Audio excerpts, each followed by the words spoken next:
নমস্কার, আজ আবার একটা ভিডিও নিয়ে হাজির আপনাদের সঙ্গে। মাঝখানে দুদিন কোনো ভিডিও দিইনি। কি করে ভিডিও দেব বলুন?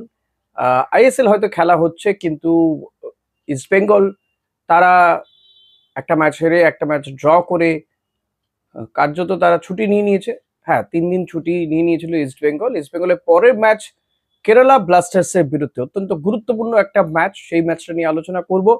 আজকে ভারতীয় মহিলা দল রাদার, তারা এশিয়ান কাপের একদম শেষ ম্যাচে খেলতে নামছে এবং এই শেষ ম্যাচ থেকেও তাদের কিন্তু পরবর্তী রাউন্ডে যাওয়ার বা কোয়ার্টার ফাইনালে যাওয়ার একটা সুযোগ রয়েছে। কিভাবে সেই সুযোগ রয়েছে সেটা নিয়ে আলোচনা করব। আর কোয়ার্টার ফাইনালে গেলে কিন্তু অলিম্পিক বা বিশ্বকাপে খেলার দরজাটাও খুলে যেতে পারে, যদিও তারা জাপানের বিরুদ্ধে বড় ব্যবধানে হেরে গিয়েছে।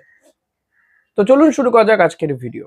প্রথমেই আসি আজকে যে ইন্ডিয়া টিমের ম্যাচটা রয়েছে সেই ম্যাচটা নিয়ে। ইন্ডিয়া মহিলা দল তারা আজকে খেলতে নামছে আহ, চাইনিজ তাইপাইয়ের বিরুদ্ধে। তারা খেলতে নামছে। এর আগের ম্যাচে জাপানের বিরুদ্ধে 11টা গোল খেয়েছে, ভিয়েতনামের কাছে 1-2 গোলে হেরে গিয়েছে। তবে আজকের ম্যাচ যদি ইন্ডিয়ান মহিলারা, ওমেন্স টিম যদি আজকে 2 গোলের ব্যবধানে জিততে পারে, চাইনিজ তাইপাইকে তারা যদি 2 গোলের ব্যবধানে হারিয়ে দিতে পারে, তাহলে কিন্তু তারা, এবং যদি ভিয়েতনামকে জাপান হারিয়ে দিতে পারে, তাহলে কিন্তু তারা পরবর্তী রাউন্ডে যাওয়া তাদের দরজাটা খুলে যাবে। এবং যদি ভিয়েতনামের বিরুদ্ধে জাপান বড় ব্যবধানেই জয় পায়, আহ, আর ইন্ডিয়া টিম যদি 2 গোলের ব্যবধানে, মানে ধরুন 3-1 বা 2-0-তে জয় পায়, চাইনিজ তাইপাইকে যদি তারা হারাতে পারে, কাজটা কঠিন। র্যাঙ্কিং এ অনেক পেছনে ইন্ডিয়ান মহিলারা, কিন্তু তবুও একটা তো সুযোগ, একটা তো মরিয়া লড়াই আমরা দেখতে চাইবো। আহ, আজকের এই ম্যাচটাতে তাদের কোচ তিনিও কিন্তু বলছেন যে এটাই তাদের কাছে শেষ সুযোগ এবং তারা এই সুযোগকে কাজে লাগাতে মরিয়া হয়ে রয়েছেন।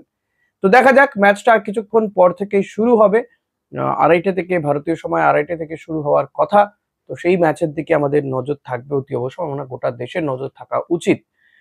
পাশাপাশি এবার যদি ইস্ট বেঙ্গলের খবরের দিকে আসি, ইস্ট বেঙ্গল কেরালা ব্লাস্টার্সের বিরুদ্ধে খেলতে নামবে 14ই মার্চ, মানে আজকে 10ই মার্চ, এখনো 4 দিন, 4 দিনের দিন ম্যাচ, 3 দিন বাকি রয়েছে। তা ইস্ট বেঙ্গলের এবার কি হবে কম্বিনেশন? ইস্ট বেঙ্গল কেরালাকে কি হারাতে পারবে? কেরালা ব্লাস্টার্স বা পরবর্তীতে মোহামেডানের সঙ্গেও ম্যাচ রয়েছে। এই ম্যাচগুলো ইস্ট বেঙ্গলের কাছে, বিশেষ করে বলবো কেরালা ব্লাস্টার্সের বিরুদ্ধে ম্যাচটা ইস্ট বেঙ্গলের কাছে মরণ বাচন ম্যাচ। এই ম্যাচটাতে যদি ইস্ট বেঙ্গল জিততে পারে, শুধু জেতাই নয়, বড় ব্যবধানে জিততে পারে, তাহলে কিন্তু লিগ টেবিলের ওপরের দিকে চলে আসবে। ইস্ট বেঙ্গল এই মুহূর্তে লিগ টেবিলে 5 নম্বর স্থানে রয়েছে। প্রথম দুটো টিম মোহনবাগান, জামশেদপুর, তারা 12-12 করে রয়েছে। তারপরে কিন্তু যে টিমগুলো রয়েছে, এফসি গোয়া বা মুম্বাই সিটি এফসি, তাদের সাথে ইস্ট বেঙ্গলের ব্যবধান খুব বেশি নয়।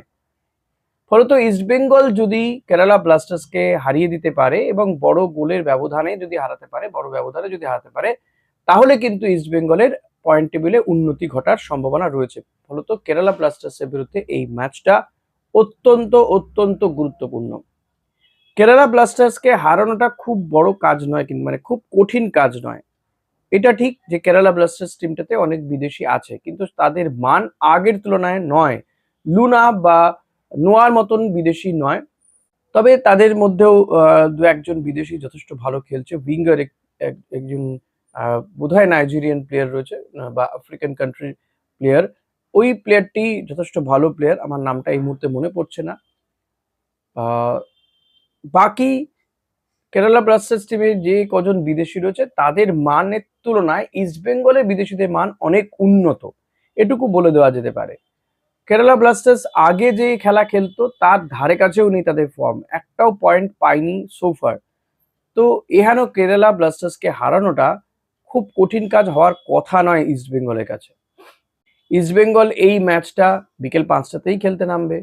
যদিও ওই রোজা প্রবলেমটা হয়তো থেকে যাবে তাদের, কিন্তু অজুহাত খুঁজে লাভ নেই। অস্কার ব্রুজোর কাছে জেতা ছাড়া আর কোনো উপায় নেই। শুধু জেতা নয়, বড় ব্যবধানে জিততে হবে। ফলত ইউসুফ ইজাজারি, মিগুয়েল, এদের প্রত্যেককে কিন্তু তাদের সেরা ফর্মে খেলতে হবে, এটা নিয়ে আর কোনো দ্বিমত নেই। হ্যাঁ, এটা ঠিক যে মাঝমাঠে আবার সাউল ক্রেসপো ফিরছে। ফলত এই যে ত্রয়ী মাঝমাঠের ইস্ট বেঙ্গলের, রশিদ, সাউল এবং মিগুয়েল, এই ত্রয়ীকে কিন্তু দরকার ইস্ট বেঙ্গলে। সাউলকে যে কতটা দরকার সেটা মনে হয় এখন দাঁড়িয়ে বোঝা যাচ্ছে পরপর দুটো ম্যাচে ড্র আর হারার পরে। ফলত মিগুয়েলকে দেখা যেতে পারে যে মিগুয়েলকে যদি বন্দি করে দেওয়া হয়, তার পেছনে যদি একজন প্লেয়ারকে দিয়ে দেওয়া হয়, তাহলে মিগুয়েল আটকে যায়। এখানে কেরালা ব্লাস্টার্সের কোচও হয়তো তেমনই রণকৌশল নেবে, মোটামুটি অনেকেই জানতে পেরে গিয়েছে। হয়তো ওই কাশ্মীরি প্লেয়ার ফারুককে হয়তো তার পেছনে লাগিয়ে দেওয়া হতে পারে। তো কিন্তু তাহলে সে আটকে গেলেই যে খেলাটা শেষ হয়ে যাবে এমনটা নয়। ইস্ট বেঙ্গল কোচকে অন্য কিছু ভাবনা করতে হবে, ভাবনা চিন্তা করতে হবে। তো আমার মনে হয় এক্ষেত্রে সাউল চলে আসাতে এই জায়গাটা ভরাট হতে পারে, কারণ সাউলেরও যথেষ্ট অ্যাটাকে যাওয়ার স্কোপ আছে এবং সে চলেও যায়, তার মধ্যে সেই কোয়ালিটি আছে। তো Saul can help the team also. তো সাউল চলে আসাতে এটা একটা এই সমস্যাটা আমার মনে হয় না হবে বলে। সাউল আর একদিকে হয়তো নাওরেম খেলবে, একদিকে বিপিন সিং, সাউল, মিগুয়েল এবং মোহাম্মদ রশিদ, এই তিনজনের মিডফিল্ড। তবে হ্যাঁ, ডিফেন্স নিয়ে সেই ডিফেন্স মানে অল ইন্ডিয়ান ডিফেন্সে খেলবে ইস্ট বেঙ্গলে, কারণ এখনো কেভিনের ফিরে আসা ম্যাচে ফেরাটা সম্ভব নয়। ওপরে একজনই খেলবে, হয়তো ইউসুফ ইজাজারি খেলবে। তবে আমি বলবো যদি ম্যাচটাকে ইস্ট বেঙ্গলকে শুরুতেই পকেটে পুরে নিতে হয়, তাহলে দুজন স্ট্রাইকারকে দিয়ে খেলানো উচিত, আর কোনো এক্সপেরিমেন্ট নয়। একদম আমি বলবো এই যে অ্যান্টনকে নিয়ে আসা হচ্ছে, অ্যান্টন সোসবারকে কিন্তু একদম স্ট্রাইকিং রেঞ্জে খেলানো উচিত। তাকে দুজন স্ট্রাইকার নিয়ে খেললে বোধহয় উপকার হবে, আমার এটা মনে হচ্ছে। আমি জানি না, অস্কার তো তিনি অন্য কিছু ভাবতেই পারেন। তার আমার তুলনায় তার অভিজ্ঞতা বেশি, তিনি কোচ, আমি তো কোচ নই, আমি ফুটবলটাও সেই লেভেলে খেলিনি। এটা আমার ধারণা, আমি আমার মতন করে বলছি, আপনারাও দ্বিমত হতে পারেন, আপনাদের কোনো মতামত থাকলে অতি অবশ্যই জানাবেন। তবে আমি বলবো আগের দিন লালচুং লুঙ্গা যথেষ্ট ভালো ডিফেন্সে খেলেছে, তাকে দিয়ে শুরু করা যেতে পারে।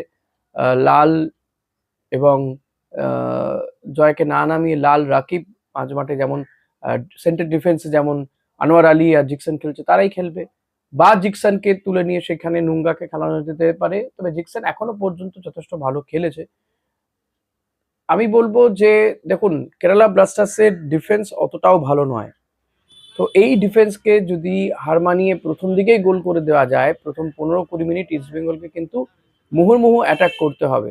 আর attack is the best defence. Attack যত হবে ডিফেন্সের চাপ কম পড়বে। এটা এই জায়গাতে ইস্ট বেঙ্গল কোচের সাথে আমারও মতামত অলমোস্ট হয়তো মিলেও যায়, আমি দেখেওছি তেমনটাই হয়। তবে ইস্ট বেঙ্গলকে কিন্তু এই ম্যাচটাতে অতি মানবীয় কিছু একটা করতে হবে। কেরালা ব্লাস্টার্স এমন কিছু টিম নয়, তাই এদের সঙ্গে পয়েন্ট তো চাই, 3 পয়েন্টই চাই, এবং ব্যবধান যাতে বাড়িয়ে নেওয়া যায় সেই চেষ্টা কিন্তু অস্কারকে অতি অবশ্যই করতে হবে। এটা নিয়ে আর কোথাও কোনো দ্বিমত নেই। অস্কারের এর বাইরে আর কোনো পথ কিন্তু খোলা নেই। কারণ এরপর যদি অস্কার এই সুযোগ পেয়ে যদি কাজে না লাগাতে পারে, তাহলে কিছু বলার নেই। কারণ এমনিতেই লিগ টেবিলে পেছোতে 5 নম্বরে এসে দাঁড়িয়েছে। এখনো বহু খেলা বাকি। আমাদের এত তাড়াতাড়ি আশাহত হলে চলবে না। আমি আপনাদেরকে বলবো, আশায় বাঁচে চাষা। আশা রাখুন, ভালো কিছু হয়তো হবেই।